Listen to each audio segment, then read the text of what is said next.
పూల సాగుతో రైతులు మంచి ఆదాయం గడిస్తున్నారు. ఒకప్పుడు అరకొరగా సాగు చేసే ఈ పంటకు నిలకడైన ధర ఉండటంతో నెల్లూరు జిల్లాలో రైతులు ఈ పూల తోటల సాగుపై ఆసక్తి చూపిస్తున్నారు. మొక్క నాటిన 2-3 ఏళ్ల పాటు పూల దిగుబడులు రావడంతో సంప్రదాయ పంటలకు స్వస్తి పలికి ఈ పూల సాగు చేపట్టి మంచి లాభాలు గడిస్తున్నారు.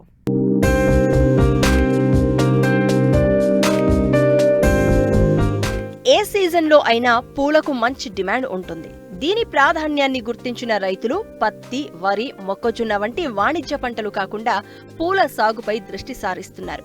తక్కువ నీటిని ఉపయోగించి పంట సాగు చేస్తున్నారు. తక్కువ పెట్టుబడితో 2-3 ఏళ్ల పాటు దిగుబడి వచ్చే లిల్లీ పూల సాగును చేపట్టి మంచి లాభాలను ఆర్జిస్తున్నారు నెల్లూరు జిల్లా కలువాయికి చెందిన కొందరు రైతులు. ఇదిగో ఇక్కడ కనిపిస్తున్న ఈ లిల్లీ పూల తోట కలువాయి గ్రామంలో ఉంది. దీన్ని సాగు చేస్తున్న రైతు పేరు వెంకట్. గతంలో 1-2 ఎకరాల్లో సాగయ్యేది ఈ పంట. అధికంగా ఇక్కడ తమలపాకు పంటను సాగు చేసే రైతులు చీడపీడలతో పాటు మార్కెట్లో సరైన మద్దతు ధర రాకపోవడంతో లిల్లీ పూల సాగుకు మొగ్గు చూపుతున్నారు. మార్కెట్లో కూడా మంచి ధర వస్తూ ఉండడంతో కలువాయి మండలంలో 70-80 ఎకరాల్లో లిల్లీ పూల తోటలు సాగవుతున్నాయి. పొలాల దుక్కులు, రసాయన మందులు, పూల కోత ఇలా దిగుబడి వచ్చేంత వరకు ఎకరాకు లిల్లీ సాగుకు ₹1,00,000 వరకు పెట్టుబడి అవుతుంది. పూల మొక్కలు నాటినప్పటి నుంచి 4 నెలలకు దిగుబడి ప్రారంభమవుతుంది. పొలంలో ఒకసారి నాటినట్లయితే 2 ఏళ్ల పాటు దిగుబడి వస్తుంది. అయితే సరైన యాజమాన్య పద్ధతులు పాటించినట్లయితే 3 ఏళ్ల వరకు పూల దిగుబడి వస్తుంది. కోత మంచి అదును మీద ఉన్నప్పుడు ప్రతి 2 రోజులకొకసారి పూలు కోయాల్సి ఉంటుంది. మందులు, కూలీల ఖర్చులు తక్కువగా ఉండడంతో లిల్లీ సాగుపై శ్రద్ధ చూపుతున్నారు రైతులు. మిగతా పూలతో పోల్చితే లిల్లీ పూలకు మార్కెట్లో మంచి డిమాండ్ ఉండడంతో లాభాలను ఆర్జిస్తున్నారు. మేము గత 15 ఏళ్ల నుంచి ఈ గడ్డ సంపంగి, దీన్ని లిల్లీస్ అంటారు, దీన్ని సాగు చేస్తున్నాం. ఒకప్పుడు ఇది 1-2 ఎకరాల నుంచి సాగుదారిలో ఉండింది. ఇప్పుడు యువత అందరూ దీని మీద ఎక్కువ మొక్కు చూపడం వల్ల ఇప్పుడు వచ్చేసి ప్రస్తుతానికి 70-80 ఎకరాల దాకా ఇది సాగుబడి అవుతుంది. దీనికి 1 ఎకరాకి పెట్టుబడి మ్యాక్సిమం ₹1,00,000 దాకా ఖర్చు అవుతుంది. దిగుబడి అనేది సంవత్సరానికి 3-5 టన్నుల దాకా దిగుబడి వస్తుంది. రెండో సంవత్సరం కూడా 5-7 టన్నుల మధ్యలో దిగుబడి వస్తుంది. దిగుబడి ఆశాజనకంగా ఉంది. ఇంతకుముందు మార్కెట్ రేటు కూడా బాగుండేది. ప్రస్తుతం అయితే మార్కెట్ కూడా కొంచెం డల్గా ఉంది. ఇది ఒకసారి విత్తుకున్నాక మ్యాక్సిమం 2 ఇయర్స్ నుంచి పంట బాగుంటే 3వ సంవత్సరం కూడా దిగుబడి బాగానే వస్తుంది. ఇది లాభదాయకమే, కానీ ఖర్చులు ఎక్కువ కాబట్టి ఇప్పుడు దీన్ని సాగుదల చేయడానికి కూడా పెద్ద ఎవరు ముందుకు రావడం లేదు.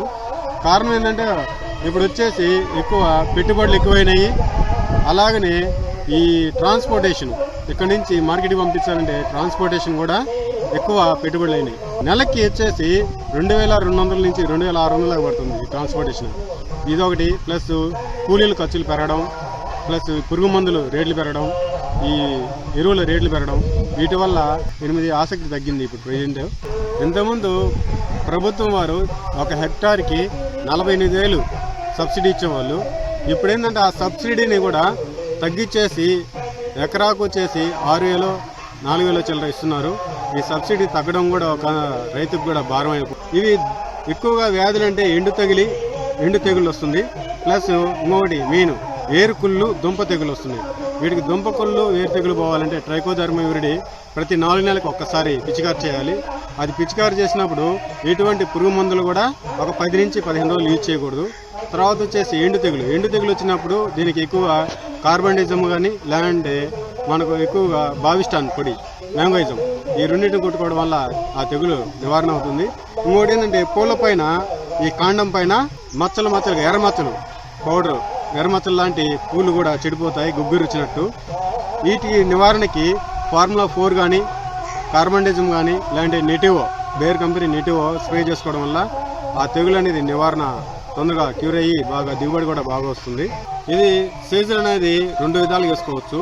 ఎక్కువగా జూన్, జూలై, ఆగస్ట్ నెలలో మెయిన్గా విత్తుకుంటారు. తర్వాత వచ్చేసి సెకండ్ ఆప్షన్ వచ్చేసి జనవరి, ఫిబ్రవరి చివరి మాసంలో విత్తుకుంటారు. ఎక్కువగా దిగుబడి వచ్చేదంటే జూన్, జూలైలో నాటుకుంటే ఎక్కువ దిగుబడి వస్తుంది. ఏంటంటే చల్లగా ఉంటుంది క్లైమేట్, వాతావరణం కూడా. ఈ దుంపని మనం రైల్వే కోడూరు నుంచి లేదంటే చిట్వేడ్ నుంచి తెచ్చుకునే వాళ్ళం. అప్పుడు ఇవి మాకు ఎక్కువ ఖరీదు పడేది. వాటిని ఇప్పుడే ఇక్కడి నుంచే మేము ఎవరికన్నా కావాలంటే రైతులకి మా పొలం నుంచి ఇక్కడి నుంచే మేము విత్తనాన్ని తక్కువ రేటుకే అందజేస్తున్నాం. ఈ పూలు ఎక్కువ అలంకరణకి, పూలమాలలకి, వాటికి పూజా మందిరాలు ఎక్కువగా ఉండడానికి ఉపయోగిస్తారు. ఇవి ఎక్కువగా సుగంధ పరిమళాలను వెదజల్లుతాయి. ఈ పూల ద్వారా సంపంగి నూనె అనేటువంటి డ్రీమ్ సీడ్, అంటే మన యొక్క మురగబెట్టి తీస్తారు తేలు. దాన్ని ఎక్కువ ఖరీదు కూడా, దీని నుంచి వచ్చినటువంటి ఆయిల్ అంటే ఆ యొక్క తైలము చాలా ఎక్కువ రేటు కూడా పలుకుతుంది. ఒక 100 కిలోలకి ఒక 120 ml 130 ml మాత్రమే ఈ తేలు వస్తుంది. అందుకే ఇది చాలా ఖరీదైనది.